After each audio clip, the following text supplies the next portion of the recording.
Negotiators in Geneva today reached a U.S.-mediated peace agreement for southern Africa. Pending likely approval by their governments, Cuban, Angolan, and South African envoys agreed to Cuban military withdrawal from Angola in return for Namibia's peace, independence. However, no actual timetable has been announced. February 1st is the reported possible starting date.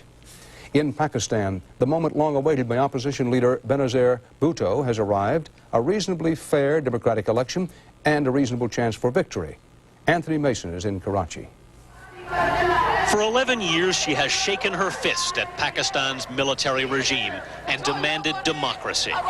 Tomorrow, Benazir Bhutto will finally get her election.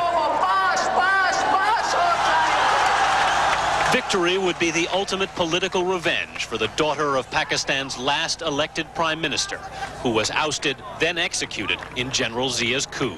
The U.S. government, which strongly backed Zia, is watching these elections closely. Pakistan's borders with Iran and Afghanistan make it the most important U.S. ally in the region. Bhutto once threatened retribution against her father's enemies, though lately she's toned down her attacks. And her objective, if she should become the Prime Minister of this country, will certainly have to be stability and getting the country moving again rather than tearing it apart.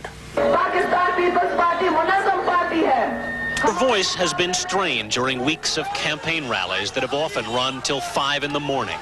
Outside the cities, people wait for hours by the roadside just to catch a glimpse of Bhutto's daughter.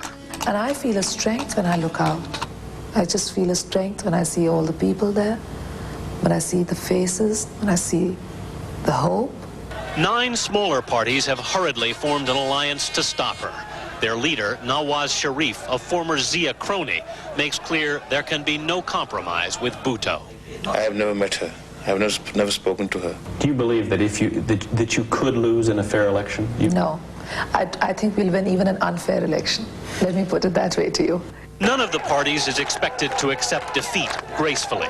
Soldiers are already in the streets to ensure an honest election. But as Ms. Bhutto knows, if the army isn't happy with the outcome, it's more than able to change the result. Anthony Mason, CBS News, Karachi.